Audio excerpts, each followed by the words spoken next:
Kan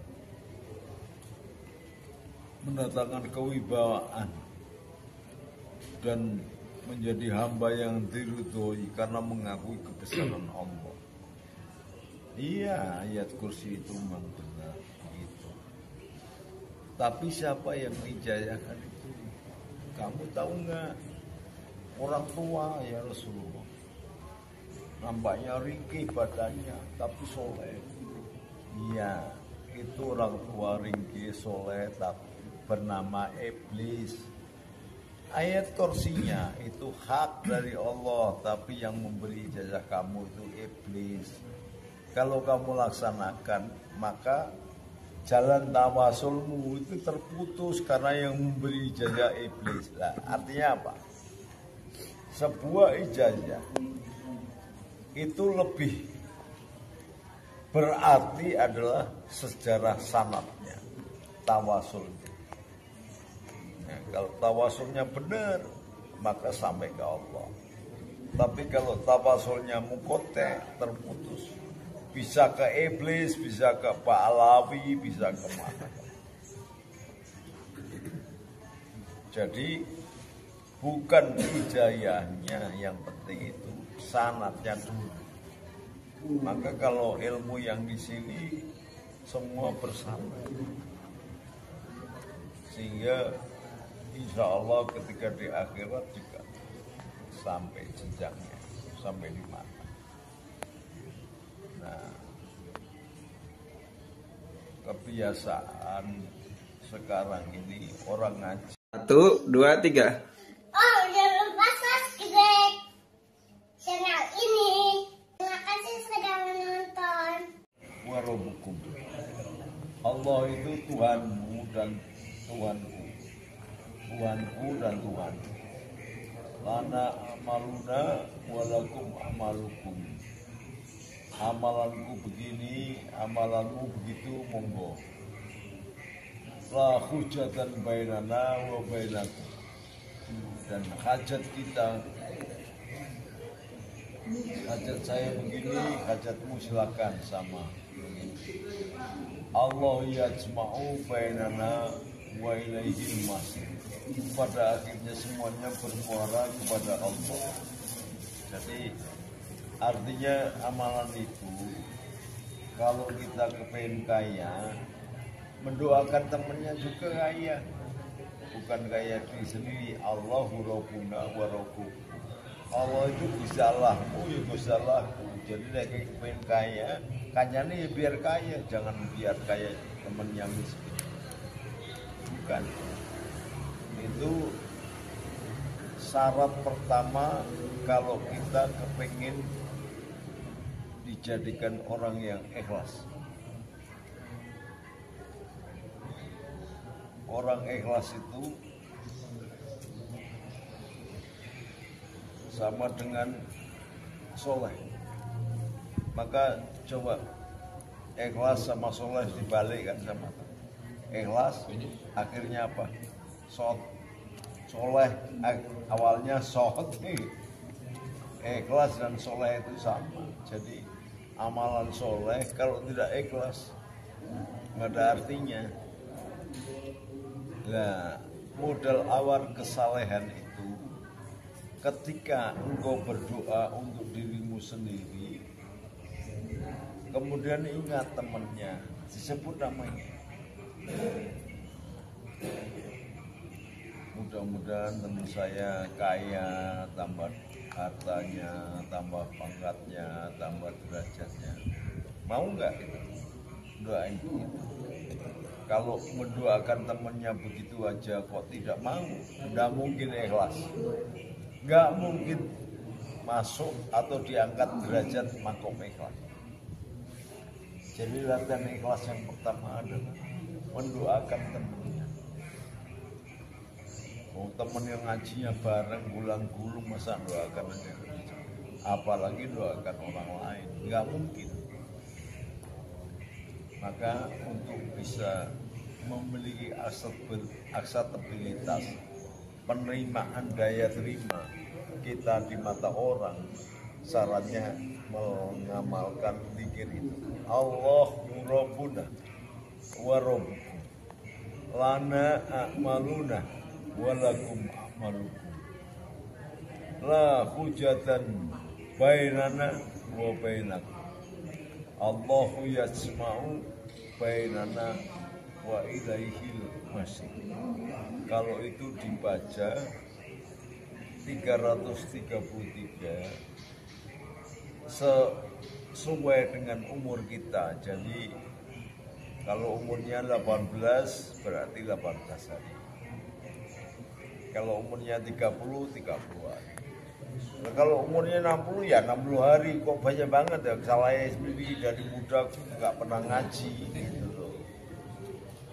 Makanya yang muda-muda itu beruntung bisa menemukan ilmu yang dalam. Wiridan-wiridan setelah Yasin Fadilah itu di masjid lain nggak ada. Itu semua wiridan dari apa? Dari kiai-kiai yang sanadnya masyhur, sanadnya nyambung. Jadi bukan karena buku di toko, bukan. Tapi amalan itu dari mana itu sampai. Apa dari Kiai Mbah Ahmad dari ini, dari terus. Apa dari Kiai Abdul Aziz Kiai dari Kiai Bakri dari Kiai Semuri Sirot ke Kiai Semuri Pajang, atasnya lagi sampai ke Sunan Kalijogo, sampai ke Sunan Gunung Jati Mbah Ahmad, semuanya nyambung. Nah, ini amalan yang sangat bermanfaat karena tidak terputus, tidak mungkotek, tidak mursal. Ilmu ini terbawa dari ulama-ulama sampai ke Nabi. Ini pentingnya, sama-sama diberi ijazah, amalan yang sama, tapi kalau sanadnya, salsulnya tidak nyambung, percuma, nggak bisa sampai. Karena suatu saat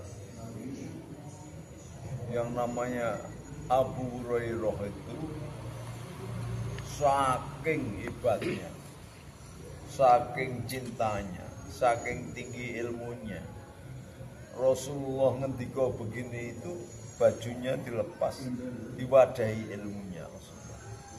Ilmu bisa diwadahi baju, betapa hebatnya. Yang namanya Abu Hurairah itu tinggal di masjid Madinah, di Kufah. Nggak akan makan kecuali diberi diantar orang lain. Saking ikhlasnya dan tawakalnya, dia sibuk mencatat ngendikone Nabi, mencatat perbuatan Nabi, semuanya Nabi. Maka sebagai perawi hadis terbanyak di dunia adalah Abu Hurairah. Suatu saat diberi makanan, dia melihat kucingnya belum makan, makanannya nggak jadi makan, diberikan pada kucing, dia puasa.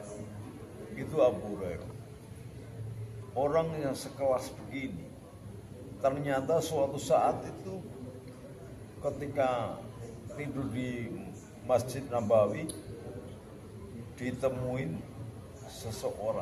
seseorang itu mencuri harta yang ada di Baitul Mal, ketangkep, lalu menceritakan, wahai Abu Hurairah, sahabat Nabi, aku sudah 3 hari nggak makan, maka aku mencuri. Terus maafkan aku, dilepas. Hari kedua mencuri lagi, orang itu ketangkep lagi. Ya Abu Hurairah, anak istriku nggak makan, kalau aku nggak mencuri ini mereka mati. Dilepas oleh Abu Hurairah. Hari ketiga mencuri lagi, Kenapa sekarang kamu mencuri?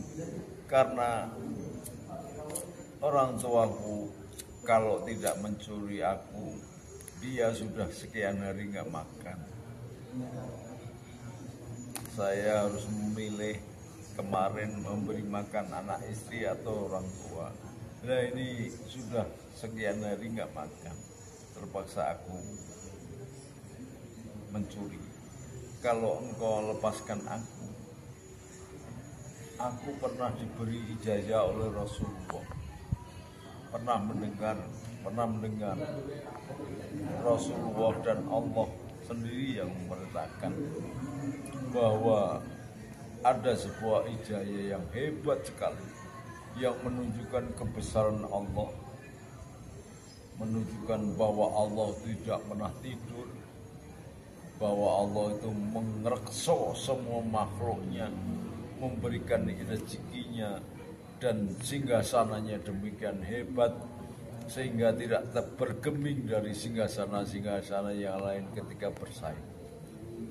Kalau kamu baca surat ini, maka engkau akan mendapatkan keberkahan yang luar biasa. Tolong aku lepaskan, nanti saya ijazah. Lalu dilepas oleh pencuri yang sudah 3 kali itu, dilepas oleh Abu Hurairah. Kemudian diijazahi namanya ayat kursi. Wa ilahukum ilahu wahidun la ilaha illa huwa rahmanur rahim. Allahu la ilaha illa huwal hayyul qayyum la ta'khudhuhu sinatun wa la nawm. Lahu ma fis samawati wa fil ardi. Man dzalladzi yashfa'u indahu illa bi'idznihi ya'lamu ma baina aydihim wa ma khalfahum. Wa la yuhituna bi syai'in min ilmihi illa bima syaa wa wasi'a kursiyyu samawati wal arda wa la ya'uduhu hifdhuhuma wa huwal aliyyul azim. Nah, paginya ditegur oleh Rasul. Ya, Abu Hurairah, 3 malam kamu ketemu orang kan? Iya ya Rasul, kok tahu? Tahu saya. Kamu diberi ijazah ayat kursi? Iya ya Rasul. Katanya kehebatan ayat kursi ini kalau dibaca mendatangkan rahmat, mendatangkan rezeki, mendatangkan pangkat, kedudukan, mendatangkan kewibawaan, dan menjadi hamba yang diridhoi karena mengakui kebesaran Allah. Iya, ayat kursi itu memang benar begitu. Tapi siapa yang mengijazahkan itu? Kamu tahu nggak? Orang tua ya Rasulullah. Nampaknya ringkih badannya, tapi soleh. Iya, itu orang tua ringkih soleh, tapi bernama Iblis. Ayat kursinya itu hak dari Allah, tapi yang memberi ijazah kamu itu Iblis. Kalau kamu laksanakan, maka jalan tawasulmu itu terputus karena yang memberi ijazah Iblis. Nah, artinya apa? Sebuah ijazah itu lebih berarti adalah sejarah sanadnya, tawasulnya. Nah, kalau tawasulnya benar, maka sampai ke Allah. Tapi kalau tawasulnya mukote, terputus, bisa ke Iblis, bisa ke Pak Alawi, bisa kemana. Jadi bukan ijazahnya yang penting, itu sanadnya dulu. Maka kalau ilmu yang di sini semua bersama, sehingga insya Allah ketika di akhirat juga sampai jenjangnya, sampai di mana. Nah, kebiasaan sekarang ini orang ngaji karena lebih kepada kebiaren dunia, sehingga tidak mementingkan sanad. Karena pakai saban Vespa gitu, wah pakai minyak nyong-nyong gitu, wah hebat sekali. Padahal enggak. Bahkan Abu Hurairah, sahabat terdekat Rasulullah, yang tidurnya di dekat rumahnya Rasulullah di Kufah, tidak akan makan kecuali diberi orang. Perawi hadis terbesar dari sekian sahabat bisa diijazahi oleh iblis, apalagi kita. Makanya terus kadang-kadang orang ijazah mengamalkan sesuatu, bertapa di gua-gua atau di gunung, kemudian ngimpi. Hati-hati, yang ngimpi ketemu seorang siapa? Kalau kita biasa la ilaha illallah, maka Anda akan dijaga. Kalau kita nggak pernah baca la ilaha illallah, tidak ada filter. Jadi setan bisa memberi ijazah, iblis bisa memberi ijazah, tong-tong soto siapa bisa memberi ijazah. Ini perlunya, maka kayak gini ini benar.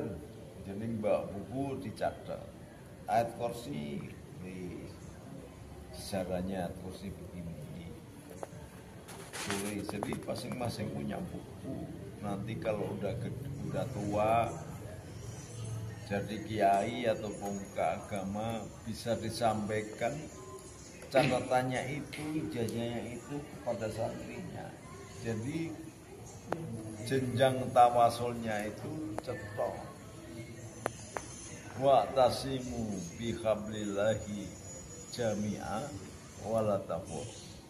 Jadi berpegang-pegang pada tali Allah itu penting. Mudah-mudahan ya kayak gini nih bagus.